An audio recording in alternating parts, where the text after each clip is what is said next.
Hey Bookworms, welcome to my channel. It's Kachina. I'm starting a new series called Recommended Reads, in which I read books that I've been recommended by other YouTubers, or by people I know, or by my friends, family, etc. And today, I'm reviewing The Kiss of Deception by Mary A. Pearson. I had a lot to think about this book when I read it. I'm not someone who enjoys tropes. Well, that's not true. I'm not someone who enjoys stereotypes and very, very cliche tropes.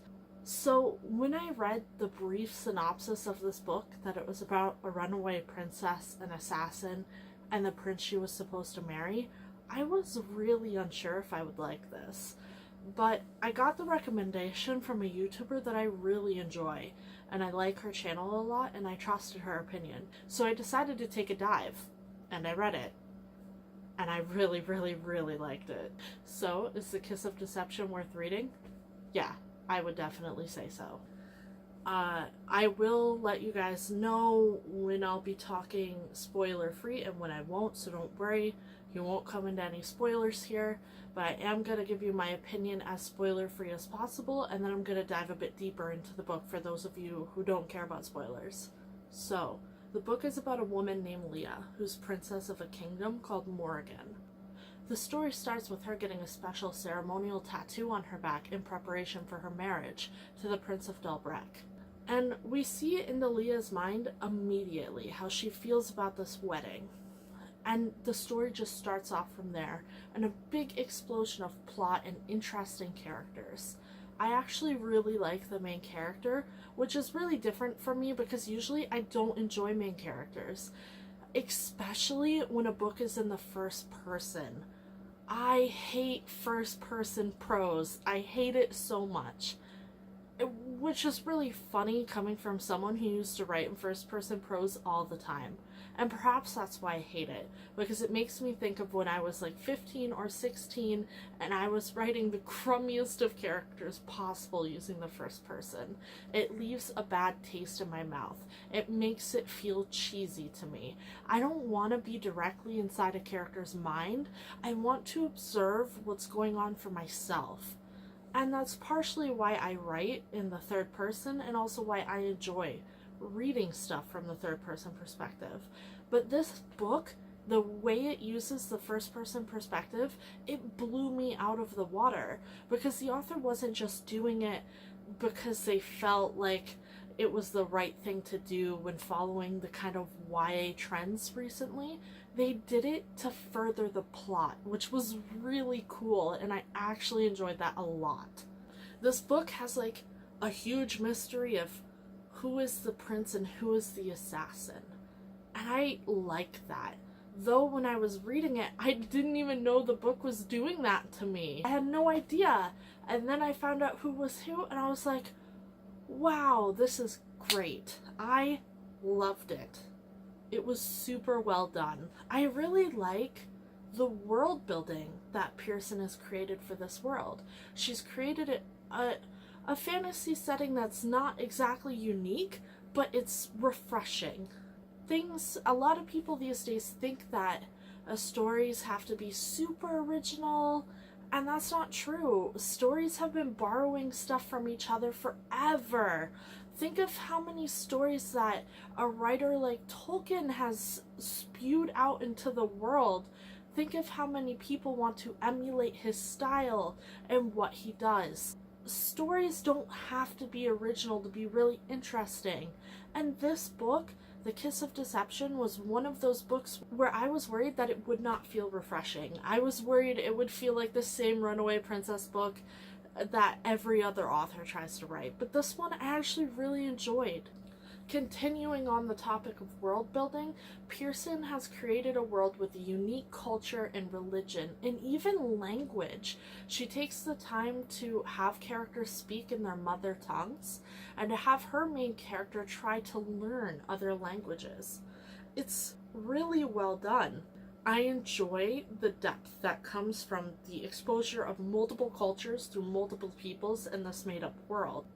I find a lot of people fall into a trap with a fantasy setting to make places that are just hard to pronounce. You wonder how exactly something should be said. You spend too much time trying to pronounce character names. Pearson does not fall into this trap. She has interesting names that don't exactly sound like they're from Earth, but they are easy to say. Like, I believe the princess's real name is Giselia, which isn't hard to say, and from that she goes from Leah. And, you know, we have characters like Caden and Rafe, and the country itself is Morrigan. And while those names sound kind of interesting, they're not hard to say, and I really appreciate that. I can only take so much Tolkienish, Elvish kind of names, even though I love Tolkien. Another thing that I really enjoy about The Kiss of Deception is being able to read the moral dilemma of the characters from multiple points of view. This book changes between the point of view of a few different characters, and we get to see their own worries and struggles from each point of view, and that's really great. So what did I not like? Was there anything? Of course, me being me, I'm gonna find some things to be nitpicky about. I felt there was a bit of inconsistency with the main character, specifically regarding whenever she learned some kind of information, she would declare that she had learned it and she knew something was different, but she would not share that information with the reader. And so it often left me confused about what exactly had happened, and it happened multiple times throughout the story. I know it's very possible that because there's multiple books in this trilogy that I will learn those things later on, but as I was reading the first book, and a first book is supposed to be an introductory and what draws you in, I felt this was a little clumsy and could have been written better. On a similar note, some things in this book are not resolved by the end of it, in a way that it's not the main plot, of course, but little side strings. And I really hate it when little strings hang out the side and people forget about their existence. And I'm hoping those strings get addressed in the next two books, but we'll see. For now, I'm left disappointed that there's been a few little things here and there that don't really seem to be rounded off, that I don't quite understand what's happening, or they've just been abandoned or forgotten about. Now, to continue my review, I will be going into spoilers at this point, so if you don't want to hear spoilers, just click to the number, and then you'll be able to hear my overall rating of the book. So, something that I really actually enjoyed that totally boggled my mind was who the assassin turned out to be. I didn't expect she was even playing a trick on me, so when I was reading and I was very easily led to believe it was Rafe, I didn't think anything of it. I was like, yes, Rafe is the assassin, Caden's the prince, this makes sense, and I didn't question it until the big plot twist.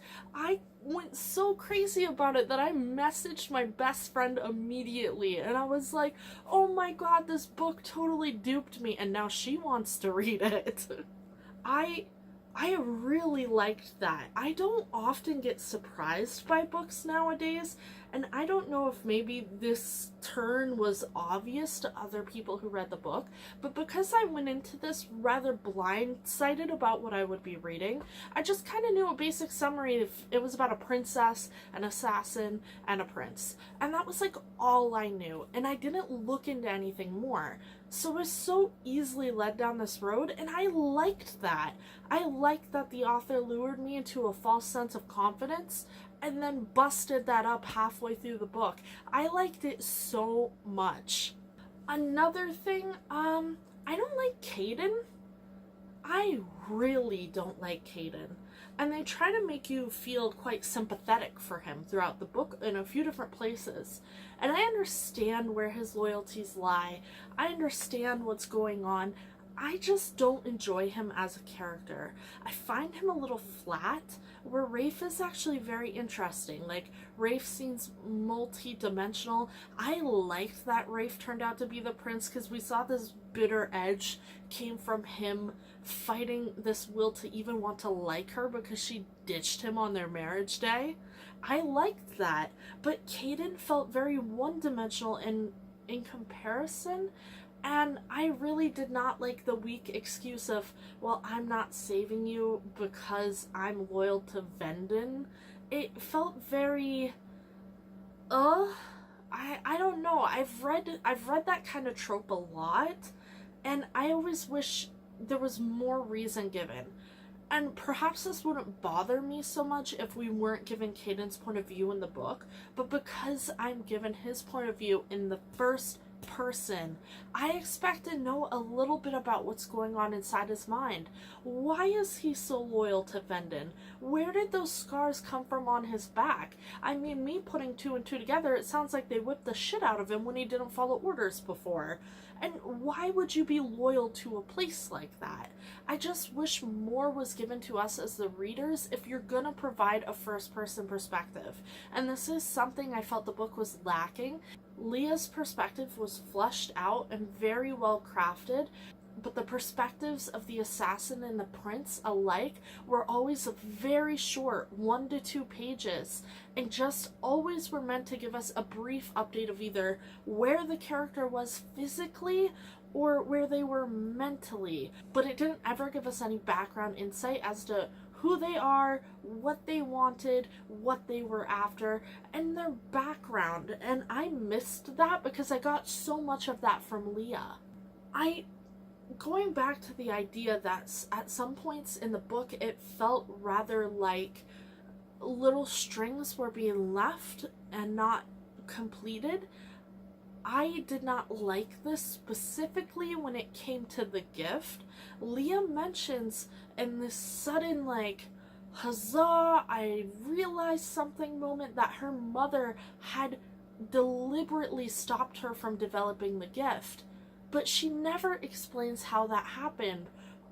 How does she know that happened if she's not sharing the memory of which she must be recalling with the audience? The only thing I could think of is when they were putting the temporary tattoo, that her mother must have done something then, but even then it's just not really concrete enough. I would have liked to know what Leah realized, and I hope that we learn this in the next book. Similarly, Leah has that encounter with the tiger and she tells it to go away and it listens. And we hear no more of why that happened. And that was kind of a letdown because I had completely forgotten about this encounter with the tiger that she mentioned super early in the book. And then it happens again towards the end of the book where she comes face to face with this beast. But it's left on such a flat note that I don't understand why it wasn't fleshed out anymore, why it happened, why the beast left her alone. I would have liked to see a little more focus on that, because otherwise, what was the point of including it at all? So, yes, my general thoughts of this is that it's done really, really well. I enjoyed the book. I found it really satisfying to read. There were a couple things that let me down here and there, but overall, if you really like tropes, especially princess, prince, assassin, kingdom fantasy, if you like those kind of tropes and genres, this book might be perfect for you. But even if you think you're a trope hater like I am, or at least, I don't want to say trope hater because like every novel is based on some kind of trope. But if you're a cliche trope hater, even like me, you'll find something to like about this book.